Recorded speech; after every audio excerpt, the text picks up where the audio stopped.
కేంద్ర ప్రభుత్వం అవలంబిస్తున్న కార్మిక కర్షక ప్రజా వ్యతిరేక విధానాలను వ్యతిరేకిస్తూ మరి ఈరోజు యావత్ దేశవ్యాప్తంగా సమ్మె చేయడం జరుగుతుంది.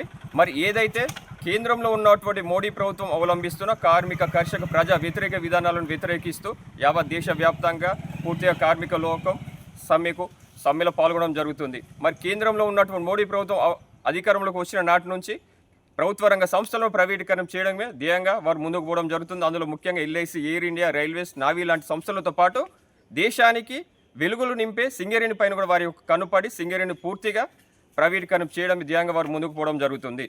అలాగే అందులో భాగంగానే ఎన్నో దశాబ్దాలుగా ఎంతోమంది తమ రక్తాన్ని చిందించి సాధించుకున్నటువంటి కార్మిక చట్టాలను 29 కార్మిక చట్టాలను 4 లేబర్ కోడ్లుగా తీసుకురావడం, మరి సింగరేణి పూర్తిగా నిర్వీర్యం చేయడమే అని చెప్పేసి ఈ సందర్భంగా తెలియజేస్తున్నారు. ఈ 4 లేబర్ కోడ్లు ఏం తెలియజేస్తుంది అంటే కార్మికుడు దేశానికి ఒక వెన్నుముకగా ఉన్నాడు. తన యొక్క వెన్నుముక ఉన్నటువంటి ఈ కార్మికునికి వెన్నులో వణుకు పుట్టించే విధంగా ఈ కార్మిక చట్టాలు ఉన్నాయి. మరి అందులో ఏదైతే మనకు కష్టం వచ్చినప్పుడు యూనియన్కి తెలియజేస్తామో ఆ యొక్క యూనియన్ని కొత్త యూనియన్ని రిజిస్ట్రేషన్గా కఠినతరం చేయడం జరిగింది.